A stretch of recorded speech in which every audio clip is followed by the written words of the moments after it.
안녕하세요. 김주현입니다. 네, 이번 시간에는 그 동기부여의 개념에 대해서 살펴보도록 하겠습니다. 네, 먼저 그 동기부여에 대해서 좀 살펴볼게요. 어떤 사람들 같은 경우는 이제 성공하기 위해서 열심히 노력을 하죠. 또 뭐 교과서를 읽을 때 뭐 20분을 겨우 견디는 학생이 뭐 하루 만에 막 해리포터 한 권을 막 이렇게 다 읽어내기도 합니다. 이러한 차이는 이제 상황에서 나오는 거죠. 우리가 이제 동기부여의 개념에 대해서 논의할 때 사람에 따라서 또는 같은 사람이라도 상황에 따라서 이 차이가 있다라는 점에 대해서 좀 기억할 필요가 있습니다.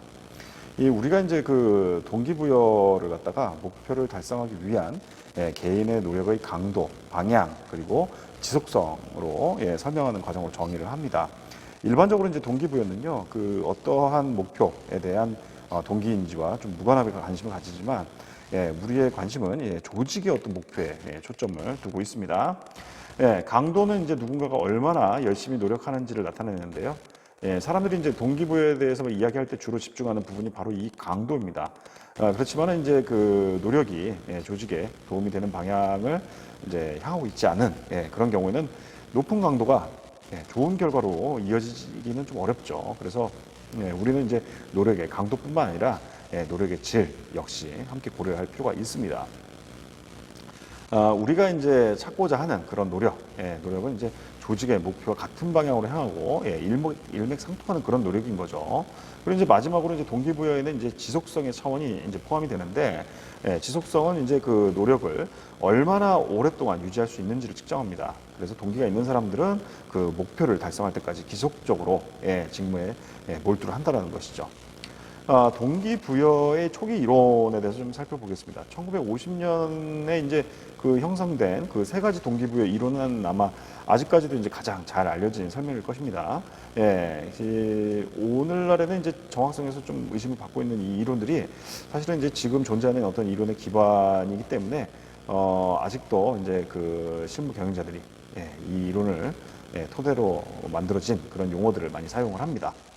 그 첫 번째가 이제 욕구 단계 이론이 있습니다. 그 동기부여 관련 이론 중에서 가장 잘 알려진 이론이 바로 에이브라임 그 매슬로우가 만든 욕구 단계 이론인데요. 이 이론은 이제 그 사람들한테 이제 5가지의 욕구 서열이 존재한다라는 그 주장이었어요. 그래서 이제 그 최근에는 이제 또 6번째면서 가장 높은 욕구로 해서 이제 그 내재적 욕구가 이제 좀 제시가 됐습니다. 이에 대해서 이제 매슬로우에 의해서 처음 주장되었던 이야기가 있지만은 아직 널리 받아들여지고 있지는 않다고 합니다. 먼저 이제 원래 그 5가지 욕구에 대해서 좀 먼저 살펴보면요. 첫 번째가 이제 생리적 욕구입니다. 뭐 배고프거나, 뭐 목마르거나, 뭐 안전한 주거지, 뭐 성관계, 그 외에 어떤 육체적인 필요들 이런 것들을 의미를 하고요. 두 번째 단계가 이제 안전 욕구입니다. 뭐 물리적이건 또는 정서적인 어떤 위험으로부터의 그런 안전 및 보호 이런 것들이 이제 안전 욕구에 해당이 되고요. 세 번째 욕구가 이제 그 사회적 욕구입니다. 그 애정이라든지 소속감, 수용 또는 우정 이런 것들이 이제 세 번째 단계에 해당이 되고요. 네 번째 단계가 존경 욕구입니다. 자기 존중 또는 뭐 독립성, 성취감 이런 그 내적 요인들도 있고요. 또 지위나 인정, 관심 이런 그 외적 요인들도 있습니다. 5번째 단계가 이제 자아 실현 욕구입니다. 이 자신이 좀 되고자 하는 그런 그 무엇인가 이렇게 되고자 하는 그런 욕구 있죠. 뭐 성장 또는 잠재 능력의 실현, 성취 이런 것들이 이제 5번째 단계인 자아 실현 욕구에 해당되겠습니다. 이 매슬로우에 따르면요, 각 단계의 욕구가 충분히 좀 만족됨으로써 그 다음 단계의 욕구가 중요해진다고 합니다. 그래서 누군가에게 좀 동기부여를 하고 싶다라고 할 때 그 사람의 욕구 단계 중 이 사람이 어느 단계에 있는지를 좀 이해할 필요가 있다라는 것이죠. 그리고 나서 그 단계나 또 그 다음 단계의 욕구를 만족시키는 일에 집중해야 된다는 것이죠. 네. 매슬로우의 이론은 이제 오랫동안 이제 널리 받아들여졌어요. 그리고 이제 실무 경영자들이 이 이론을 특히 이제 많이 좀 사용을 했고요.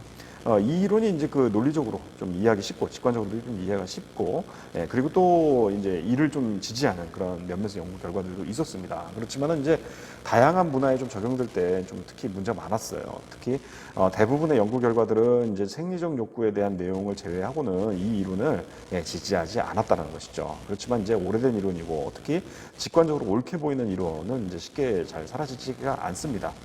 그래서 이제 동기부여를 좀 논할 때 이때는 이제 매슬로우의 단계들을 널리 좀 받아들여지고 있다라는 좀 사실을 아실 필요가 있겠다라는 것입니다. 네, 두 요인 이론, 뭐 이요인 이론이라고도 하고, 뭐 동기위생 이론이라고 부르는 두 요인 이론을 또 살펴보도록 하겠습니다. 이 사람과 이제 직업의 어떤 관계에 있어서 아주 뭐 기본적이고 또 직무에 대한 태도가 이제 성공이나 실패를 결정할 수 있었다라고 믿었던 이제 심리학자가 이제 프레드릭 이제 헐츠버그라는 분인데요. 사람들이 이제 자신의 직업에서 무엇을 바라는가라는 질문에 이제 관심을 가졌던 거죠. 그래서 이제 헐츠버그 같은 경우는 이제 그 사람들한테 이 자신의 직업에 대해서 뭐 아주 좋거나 또는 아주 나쁘게 느꼈던 상황을 좀 자세하게 설명하게 했어요. 그랬더니 두 경우에 이제 응답이 크게 달랐는데 이 차이가 바로 이제 헐츠버그로 하여금 그 두 요인 이론, two factor theory라고도 하는데 이것을 이제 개발하도록 했고요. 이 이론은 이제 동기위생 이론이라고도 불리고 있습니다. 하버드 비즈니스 리뷰에서 이제 극단적인 만족 또는 극단적인 불만족으로 이어지는 그런 상황에 대해서 이제 수천 가지 사건들을 구분한 그런 설문조사 결과 이런 것들을 좀 따르다 보면요, 관리의 질이라든지 임금 또는 뭐 회사의 정책, 물리적인 직무 환경, 인간관계, 뭐 직업의 안정성 이런 그것들이 이제 보면은 위생 요인에 해당된다는 것입니다. 그래서 이러한 요인이 좀 적절할 때 사람들은 좀 불만족하지는 않지만 뭐 딱히 그렇다고 만족하지도 않는다라는 것이죠.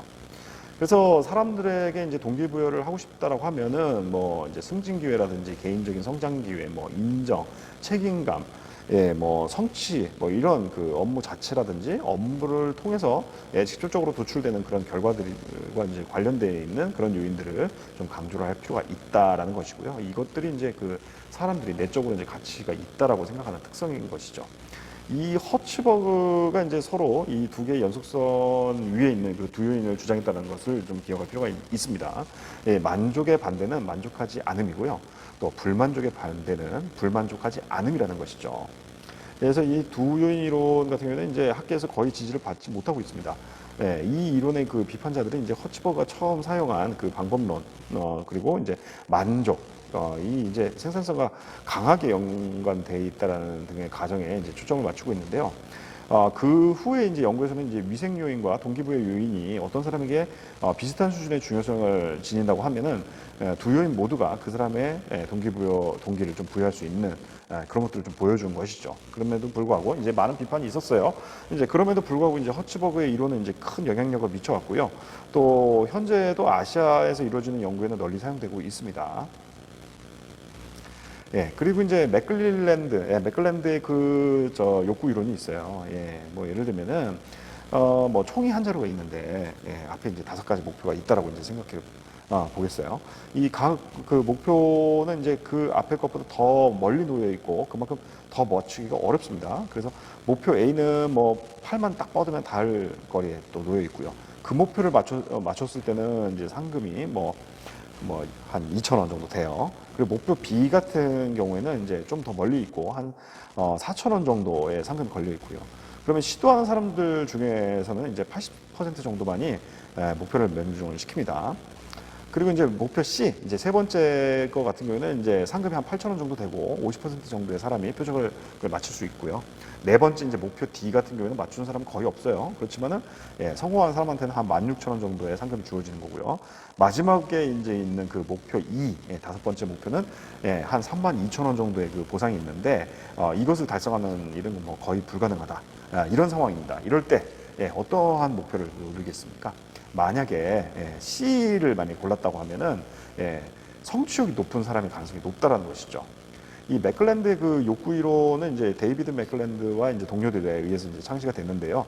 매슬로우의 단계와 달리 이 욕구들은 이제 생존과 관련된 욕구보다는 동기를 좀 부여하는 요인에 더 가깝습니다. 그래서 이제 맥클랜드가 그 제시하는 그 세 가지 욕구는 이제 다음과 같은데요. 성취 욕구가 있습니다. 탁월해지고 싶어하고 기준치를 달성하고 또 성공하고자 하는 그런 욕구를 의미를 하고요. 또 권력 욕구가 있습니다. 다른 사람들로 하여금 다른 경우에는 하지 않았을 그런 방식으로 행동하도록 만들고 싶어하는 욕구를 나타냅니다. 그리고 이제 친교 욕구가 있는데 친근하고 좀 친밀한 인간관계를 원하는 욕구를 말하죠. 맥클랜드하고 이제 그 후에 이제 연구자들이 이제 성취 욕구에 이제 가장 많은 관심을 쏟았어요. 그래서 이제 성취욕이 높은 사람들은 이제 자신의 성공 가능성을 한 50대 50 정도로 볼 때 가장 좋은 성과를 낸다고 합니다. 오로지 이제 운에 의지해서만 이루어지는 성공에서는 성취감을 잘 느끼지 못하기 때문에 확률이 좀 낮은 도박은 좋아하지 않는 거죠. 비슷한 이유로 이제 이러한 사람들은 이제 그 성공 확률이 높은 상태도 그렇게 선호하지는 않는 겁니다. 자신의 실력에 대한 도전이 되지 않기 때문인 거죠. 그래서 스스로에게 어느 정도 도전이 되는 목표를 설정하기를 좋아하는 것입니다. 높은 그런 성취 욕구가 내적인 동기부여 요인으로 작용한다는 이 관점이 이제 두 가지의 어떤 문화적 특징을 상정하고 있는데요. 이 특징들은 이제 어느 정도 수준의 위험을 받아들이는 경향, 그러니까 이제 모호함, 회피가 높은 국가들은 좀 제외가 되는 거고요. 그리고 성과에 대한 관심, 이 특징은 이제 성취장이 강한 국가들에 적용이 되는 거죠. 그래서 이 특징의 그 조합들 있잖아요. 이 두 특징이 이제 조합이 되는 그런 경우에 이제 그 미국 또 뭐 캐나다, 영국 이런 그 서부에 있는 국가들에서는 이제 주로 많이 나타나고요. 또 뭐 칠레나 포르투갈 이런 전체주의적 국가에서는 훨씬 약하게 나타나더라라는 결과를 얻은 바가 있습니다. 이 맥클랜드의 세 가지 욕구들은 이제 그 직장에서 이제 중요한 결과 변수와 관련이 있어요. 첫 번째는 이제 직무의 중간 정도 위험성과 이제 함께 높은 수준의 개인의 책임 그리고 피드백이 따를 때 성취욕이 높은 사람들이 이제 강한 동기를 느낀다는 것이죠. 두 번째는 이제 성취욕이 높은 사람이 반드시 좋은 경영자가 되는 것은 아니고 또 거대한 조직에서는 더 그렇다는 것입니다. 이 성취욕이 높은 사람들은 그 자신들이 이제 개인적으로 얼마나 뛰어난지에 이제 관심이 있고요. 또 다른 사람들의 수행 능력을 향상시키는 데는 관심이 없습니다. 세 번째는 이제 뭐 최근 연구에 따르면은 가장 효과적인 리더들, 권력 욕구하고 이 친교 욕구가 높은 사람들이라고 하는데요. 권력 욕구의 이 거친 측면들이 이제 포함되고자 하는 친교 이것들이 이제 그 친교 욕구에 의해서 좀 다듬어진다라는 것이죠. 이 맥클랜드의 이 이론에는 이제 실증적 연구 뒷받침이 존재를 하는데요. 다문화적 연구에서 이제 특히 이 권력 격차와 같은 이 문화적 차원이 고려될 때 특히 그렇다고 합니다. 첫 번째는 이제 성취 욕구의 개념은 이제 많은 연구자들 관심을 끌었어요. 뭐 조직 행동론도 그렇고 심리학도 그렇고 일반적인 사업에서 다양한 분야에서 좀 받아들여졌죠. 그리고 이제 두 번째는요, 권력 욕구의 개념 역시 이제 실질적 연구 기반이 있기는 한데요. 이 개념은 이제 원래 개념보다는 좀 확장된 의미가 사람들한테 더 친숙합니다. 이 권력에 대해서는 이제 좀 이후에 많이 다뤄볼 예정입니다. 그리고 이제 세 번째는요, 친교 욕구의 개념은 이제 튼튼한 기반이 있고요. 또 연구 결과들에 의해서 입증이 되었습니다.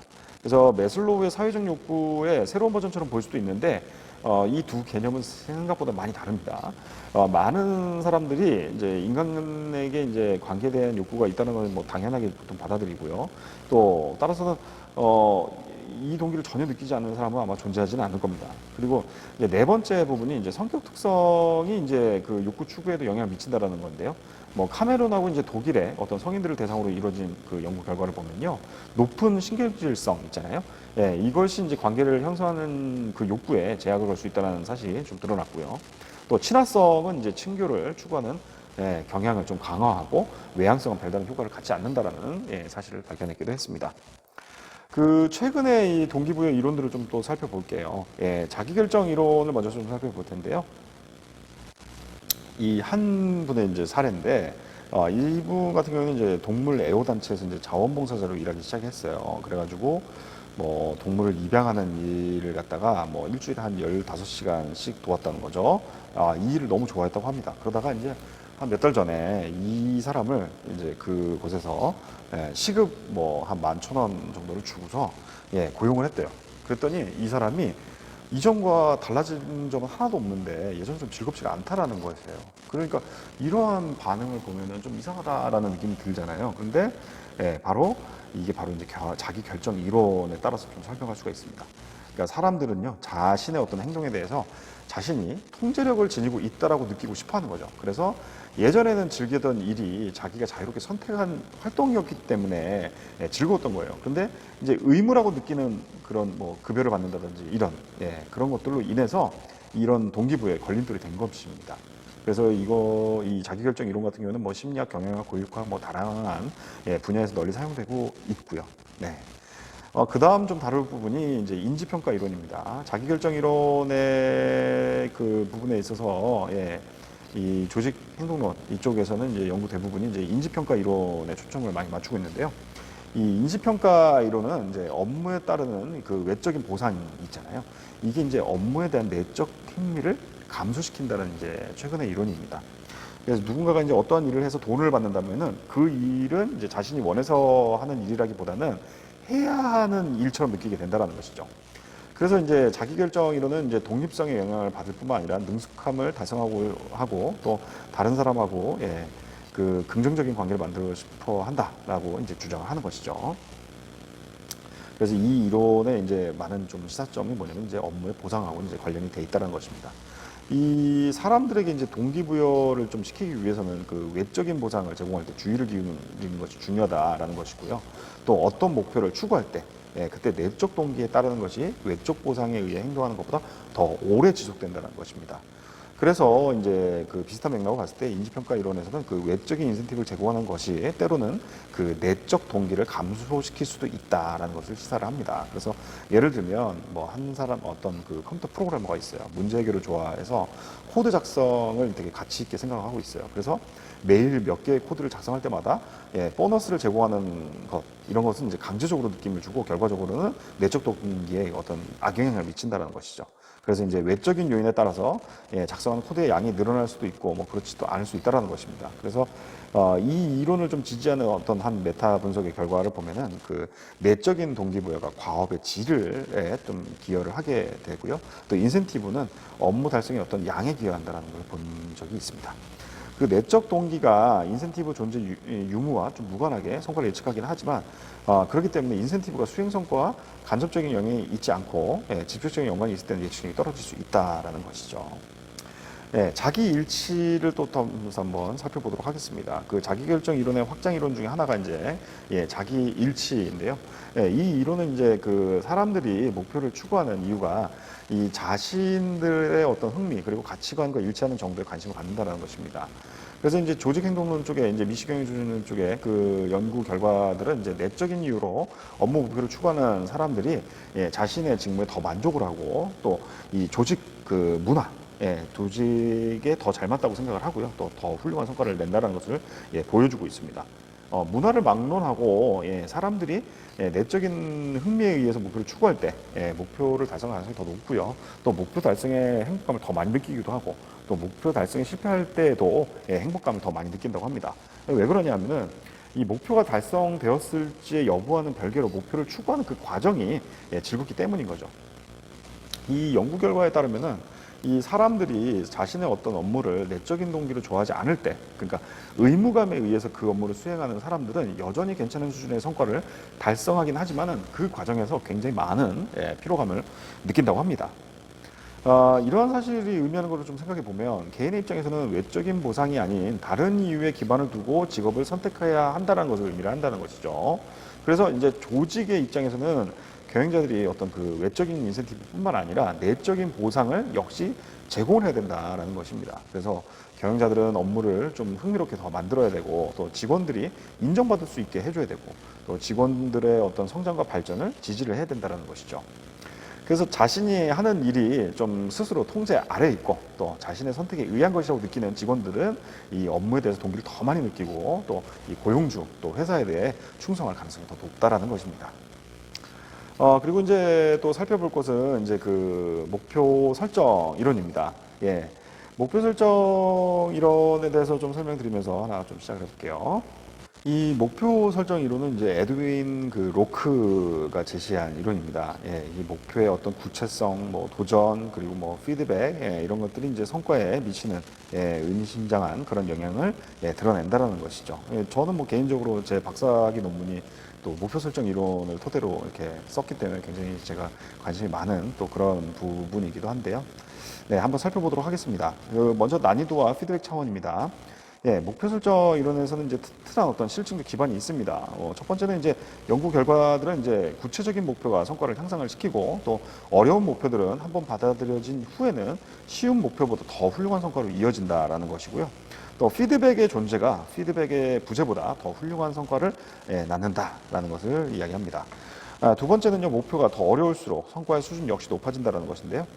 한 업무가 이제 받아들여진 이후에는 그 업무를 맡은 직원이 목표를 달성하기 위해 더 많은 노력을 쏟을 것이라는 사실을 예상할 수 있다는 것이죠. 세 번째는 이제 사람들은 이제 자신이 목표를 향해 얼마나 잘 나아가고 있는지에 대한 피드백을 받을 때 더 좋은 성과를 낸다라는 것입니다. 즉, 이 피드백이 행동을 이끈다라는 것이죠. 그렇지만 이제 모든 피드백이 동등한 효과를 보이는 것은 아니고요. 직원들이 스스로의 진행 상황을 돌아보고 업무 진행 자체에 피드백을 받을 수 있는 이 자기 피드백은 외부에서 제시되는 피드백보다 효과가 크다라는 것이죠. 그렇기 때문에 스스로 자신을 돌아보는 어떤 성찰 이런 것들이 중요한 것입니다. 자신이 해내야 되는 어떤 목표 설정에 있어서 직원들이 직접 참여할 수 있다고 하면 그들이 더 열심히 노력할까요? 상반된 증거들이 좀 있습니다. 몇몇의 경우 같은 경우에는 참여적으로 설정된 목표들이 더 좋은 실적으로 연결되지만 또 다른 경우에는 이제 상사에 의해서 정해진 목표를 따를 때가 더 좋은 성과를 나타난 경우들이 있어요. 그래서 예를 들면은 중국에서 이루어진 한 연구를 보면은 팀의 목표가 참여적으로 설정됐을 때 팀 결과가 향상되었다는 것이 있고요. 또 다른 연구에서 보면은 목표 설정에 참여하는 것이 더 달성 가능한 목표 설정으로 이어졌다는 것도 있고요. 또 목표를 추구하는 사람이 목표 설정에 직접 참여하지 못할 때에는 이 목표와 의도와 중요성을 확실히 이해할 필요가 있다라는 연구 결과도 있습니다. 그 목표의 헌신, 업무 특성, 국가, 문화 이런 부분도 좀 살펴보고 있는데 목표와 성과 사이에는 이 세 가지의 어떤 개인적인 요소들이 영향을 미친다고 합니다. 먼저 목표 헌신입니다. 목표 설정 이론은 이제 그 개인이 목표에 헌신적이고 목표를 낮추거나 버리지 않을 거라고 가정을 합니다. 그래서 개인은 이제 자신이 이제 목표를 달성할 수 있고 또 달성하고 싶어 한다라고 생각을 하는 것이죠. 이 목표 헌신은 목표가 남들에게 알려져 있고 또 개인에게 내재적 통제력이 있고 또 스스로 정한 목표고 목표가 최소한 부분적으로도 개인의 능력에 기반을 둘 때 잘 일어난다고 합니다. 업무 특성인데요. 업무 특성은 이제 목표 자체가 이제 성과에 미치는 영향은 뭐 업무가 복잡할 때보다는 단순할 때, 그리고 또 새로운 업무보다는 경험해본 적이 있는 업무일 때, 그리고 상호 의존적이보다는 독립적일 때, 그리고 달성 가능할 때 그 목표 자체가 더 커지는 것으로 나타납니다. 그래서 상호 의존적인 업무에서는 집단의 목표를 세우는 것이 훨씬 더 효과적이라는 것이죠. 국가 문화도 있습니다. 목표는 이제 그 다양한 문화권에서 이제 다른 효과를 가질 수 있다는 것이죠. 전체주의적이고 이제 권력 격차가 큰 그런 문화에서는 이제 달성 가능하고 적당한 목표가 어려운 목표보다 동기부여 효과가 더 큽니다. 하지만 이제 개인주의적 문화에서는 이제 공동체주의적인 문화에서 집단적인 목표가 더 효과적인 연구 결과는 나오지 않았던 것이죠. 그래서 아직은 좀 더 많은 연구들이 좀 필요한 상황이라고 볼 수 있겠고요. 개인과 이제 향상 초점, 이런 것도 좀 볼 수가 있는데, 목표 추구 과정에서 이제 사람들이 스스로의 생각과 행동을 통제하는 방식에 있어서 차이를 보인다라는 연구 결과들이 있습니다. 사람들은 일반적으로 두 분류 중에 하나로 좀 포함이 되는데요. 물론 이제 때에 따라서는 둘 모두 포함될 수도 있습니다. 향상 초점이 있고요.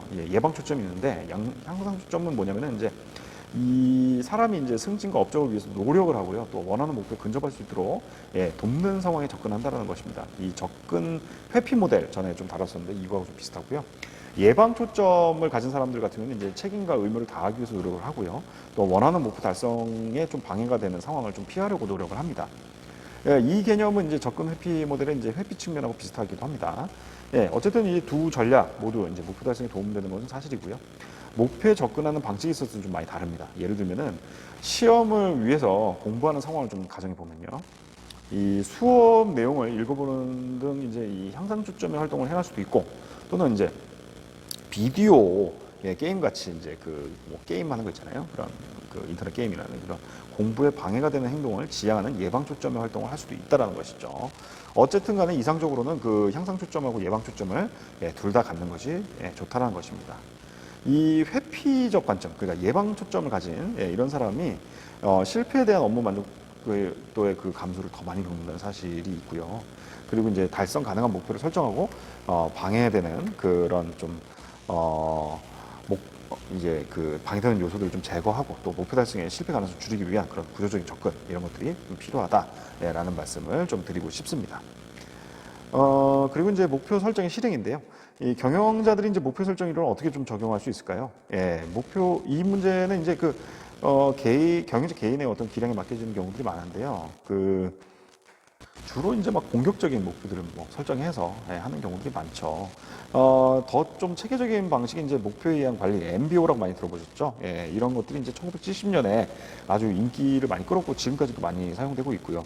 뭐 실질적이고 입증 가능하고 측정 가능한 그런 목표를 좀 참여적으로 설정하는 것을 이제 강조를 하고 있습니다. 그래서 이제 이 MBO 같은 경우는 이제 그 조직 전체적인 어떤 그 목표가 이제 사업부, 뭐 부서, 팀, 뭐 이런 개인 단위로 이제 하위로 내려가면서 세부적인 목표로 변환되기도 하고, 예, 그래서 이제 이렇게 탑다운으로 가기도 하지만 또 바텀업으로 아래에서 위로 올라가는 그런 경우들도 예, 있습니다. 어쨌든 이제 굉장히 순차적이다라는 것을 좀 말씀드릴 수가 있겠고요. 이러한 MBO가 인기도 많고 많이 적용되고 있지만 좀 실패하는 이유는 비현실적인 기대라든지 이 고위 경영진들이 좀 헌신이 부족하다라든지 또는 또 뭐 능력 부족이든 뭐 원치 않아서든 이제 목표 달성에 따른 어떤 보상 분배 실패 이런 경우가 보통 MBO가 실패하는 이유라고 볼 수 있겠습니다.